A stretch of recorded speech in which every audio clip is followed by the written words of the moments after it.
and finishing strong. Listen, the hardest thing you can ever do as an entrepreneur is stick it out. It's easy to start, but it's not easy to finish. Give yourselves a big round of applause for finishing strong.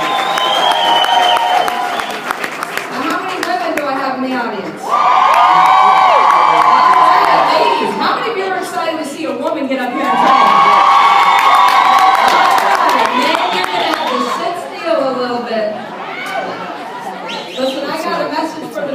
But for the women, I just want to tell you, isn't it awesome to learn how to run circles around the guys sometimes? Okay, and then if you don't want us to catch up, you better listen up, okay?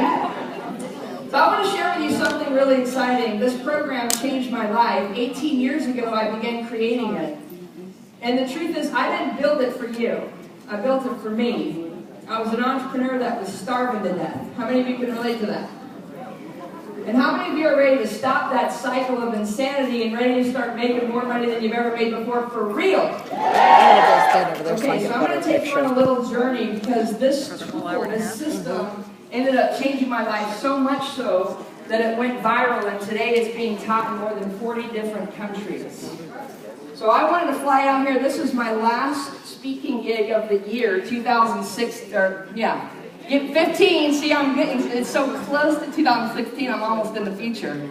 But I'm really excited to finish the year strong. I absolutely love Peaks. How many of you love what you learned from the Peaks organization? Make sure you share the love. You know, we're almost on the Christmas holidays, and they want to know how much you love them, because when you come to this Never Work Again, it's bumping up towards the holiday season, and they're away from their family and their children and their loved ones so that they can support you on your entrepreneur journey. And that's worth a nice pat in the back, a high five, or a big old hug. Would you agree with that? Yes. All right, so make sure you show them some love. Now tonight and today, it's been a long day, so I'm going to make sure that I'm prepared to share with you in the next 90 minutes something that could change the rest of your life. How many of you are up for a game change in the next 90 minutes? You've all heard the saying of it's important to be at the right place at the what? Right time. Right time. And I'm going to tell you, now is the right time. What I'm about to share with you can position you on a trajectory for success like you've never felt before. When they pulled me up and introduced me, they shared with you something that was really, really important. In January of 2006, that was the year that said, I want to make $1 million this year. Now, I'd never done it before. How many of you have never made $1 million in a year before? How many of you are ready to have that year next year? Okay. So would you agree it requires a substantial change in behavior patterns if you've never done it before? So in January 2006, when I said I'm going to make $1 million this year, when you look at the math on that, it's $83,333 a month that you have to average to make $1 million a year. Now, by the end of the month, I had made $8,000. Was I falling a little bit short? How many of you would start to give up on your dreams if you realized that your performance was only 10% of the goal already in the month one? Would any of you start to, right? The tendency is to quit. What do budgets, diets, and New Year's resolutions all have in common? They fail, right? They fail. So there I was, January, with $8,000. I'd only pulled in 10% of my income goal, and immediately the thought was I could get discouraged, I could quit. But I said, this is my year. And to make $1 million, I had to hit that $83,000. And when you divide $1 million into 4 quarters, that's $250,000 a quarter. That means every 90 days you're clipping 250 grand take home. Is that pretty good income? Yes. For most of us, it's a dream, and for some of us, it's an illusion. So I thought, okay, $250,000 in income. What do I got to do to hit that? I'm only at 8 grand. I'm going to do something so crazy, so ridiculous. I'm going to make my next month's income goal my entire quarter's goal, and I'm going to go for $250,000 next month. How many of you would love to have a month like that? Yeah. Okay. So as I shared this goal with my inner circle, they thought I was absolutely crazy. Matter of fact, they thought I'd lost my mind, and some of them who really knew me said, Sherry, absolutely do not make that a public goal. Don't tell anybody about it. You're going to fail miserably. You're going to look like a fool if you publicly announce that. One of them said, Sherry, if you have a chance of even hitting that goal, you're going to have to sandbag all your sales, which means cheat, for the next 6 months, and then magically dump all the orders in a 1 month period that you've been accumulating for the last 6 months to make it look like you did it in 1 month. I said, that's cheating, and winners don't cheat. That's right. We might want shortcuts. How many of you like shortcuts? But we don't cheat. So I decided I was going to put together a group. The only way for me to hit this goal was I had to leverage this secret invention that I had created. And I put together a conference with 200 people. And I was a supervisor, and I managed this group. And my income, I made a percentage of all of their performance. So I thought, I'm going to teach them my system, the system that's taught me how to be successful. And I put a conference together January 28th and 29th. And for 2 days, I trained them on this system that I'm going to share with you today. Now, I said, my goal this next month is $250,000, not in sales, in income. An actual commission. At the end of that month, and by the way, you can tell I'm not that smart because I chose the shortest month of the year, right? Like if you're going to make a crazy monthly goal, try not to pick February. It wasn't even leap year. At least if you're going to do it this year, you got 1 extra day coming up. At the end of 28 days, my income was $261,000. How many of you think that's awesome? That's a $250,000 jump in 28 days. So how many of you want to buckle up and thank God that you're here for the last 90 minutes of today? All right, so I'm going to share with you this system, and I'm going to share with you a lot of stories along the way of what I did to climb that mountain to start to make rock star income. By 33 years old, I was making more than $1 million a year, and the rest is history. Speaking of history, I want to give you a little bit of my background. I brought this paddle out for a reason. It never worked again. You guys want to never work again? Yeah. The secret to never working again is you have to work your butt off. Doing the right things. But I'm going to show you the system for massive and passive income. You don't have to work forever if you do it right, but you do have to work hard for a stretch. Okay? So I started off as a whitewater rafting guide. I studied recreation in college. It was the coolest major I could find that would get me out of school. And I was a whitewater rafting guide, so I floated the rivers. I had a ton of fun. I only worked for tips pretty much because I was on the college payment plan. I made $5 an hour, $5.25 an hour, I think, plus tips. And of course, when I graduated, I had to get a what? Real job. So I went to the Career Center and I interviewed for a job, and I qualified for 3 jobs.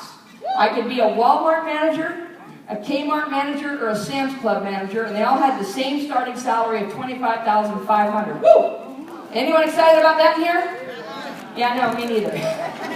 But I took the job because I didn't know how else to do it, and of course, that put me on the track. So here it was. If I can pull back up the PowerPoint, I was a whitewater guide, started to work for Sam's Club. That was the job I took, and I hated it. And I couldn't wait to get back out. And luckily, I read a book that changed my whole life. How many of you have read Rich Dad Poor Dad? Okay. So that became my Bible, and I thought, you know, I want to read this and I want to practice what it preaches. And Robert Kiyosaki said, if you ever want to make it as an entrepreneur, you have to master your ability to sell. So I decided I was going to get a sales job, and I got involved in sales, and I started selling financial services. And I ended up making millions of dollars, and it was an amazing life. And I'm going to share with you how I did that. But it wasn't all roses. How many of you feel like the road to success has some bumps along the way? Yeah. Because in 2008, something happened, and the market crashed. You guys remember that? I think we all witnessed it, right? And my whole little life came crumbling down. As a matter of fact, I had built up a portfolio of about $8 million in real estate holdings. I made massive amounts of income. And the next thing you know, I lost everything. And I ended up filing Chapter 7 bankruptcy. I wasn't proud of it, but I couldn't avoid it. And I started getting asked to share my story and how I made millions originally with this little invention I created called Bank. And companies started asking me to come and speak at their conference or their convention. And I got asked to speak at a company's convention, and I taught them exactly what I'm going to teach you tonight. And literally, the room stood up, gave me a standing ovation. Everybody wanted to buy the program, but I had nothing for sale. Just a concept that I used. It wasn't a product. And they chased me out the door. And again, I said, I don't have anything. I just shared with you my ideas. And they're like, we want to buy it. And I said, I don't have it. And a guy came out to me and said, Sherry, that was one of the best sales trainings I have ever seen. I'm a manufacturer of training tools and programs. I'll produce your product for you if you pay for it. And I thought, well, this is awesome news, except I'm totally broke. And matter of fact, I was so broke, and I don't know if any of you can relate to this, and I hope not, but maybe some of you can, that I had all of my possessions huddled up into 5 different storage units, and behind the scenes I was starting to get calls from the storage units saying, Sherry, your stuff's about to go to auction if we don't receive the next payment. And it was literally like robbing Peter to pay Paul to keep my stuff from going to auction. It was all I had left. And I went and found an industrial-sized storage unit, 1,600 square feet in Newport Beach, California. And it was big enough for me to put all of my junk in there. And at the very, very back of the storage unit was a tiny little set of wooden steps that went up to a loft about half the size of this stage. And I got an idea. It seems kind of big enough to live in. And I went ahead and set up my bed and moved my dresser in there, had a Costco table, a little roller chair. And I decided I was going to move in. Because if I moved in here, I could save the cost of rent, and I could put it towards the manufacturing and production cost of this product. Now, the unit had electricity, but it had no running water. So being a whitewater rafting guide, I went to the camp store, and I bought a 5-gallon bucket called a Luggable Lube. It came with a toilet lid, and I got a set of Costco trash bags, and I made that my toilet for 18 months. Now, it was one of the most amazing experiences of my life. The storage unit had windows that were stuck open. I literally couldn't crank the shaft to make them close in the storage unit because, of course, no one's supposed to legally live in there. And so I went to Costco and bought a little portable heater. And I'd sit there at night trying to stay warm just to make sure I didn't freeze to death because it was so cold inside that thing. And I bought a gym membership so that I could shower. And that way I could at least look decent on my appointments. I bought a car, all my nice cars, my Range Rover Supercharged, I have 2 of them, a Jeep Wrangler, a Mercedes-Benz convertible SL 550, all of it repossessed, took back to the bank. I had tow trucks calling, trying to find me. Finally, I just surrendered and said I'd give up, and I went and bought a little $3,500 Range Rover. It was still a cool brand. But it was so old, I nicknamed it Chitty Chitty Bang Bang. And literally, I'd be at a gas light, and I'm the type that wants to punch it, and I'd punch it, and that chain would start rattling. It sounded like it had a chain underneath it, and rattling. It would at 10 to 15 miles an hour, it sounded like it was about to blow up, and I had people in Southern California honking and waving and flipping me the bird, and I was so mortified. I didn't want to go on my sales appointments or anything. How many of you have had a moment where you can relate to what I'm talking about? Okay, so I want to share that story with you, and the reason I want to share it is because after having made millions, here I was all the way at the bottom. And I remember one time I was lying on my storage unit bed. The rafter was literally right above my head. One time I sneezed, it popped me out of bed, whacked my head against the 2x4 that was right there, and knocked me right back down. Little paint chips in the wood, I could start to pick out the designs. It was kind of like you're in prison. You start to look for little patterns. And I hung up a set of Christmas lights in the back of that thing right above my bed just to plug it in every night to make me feel good.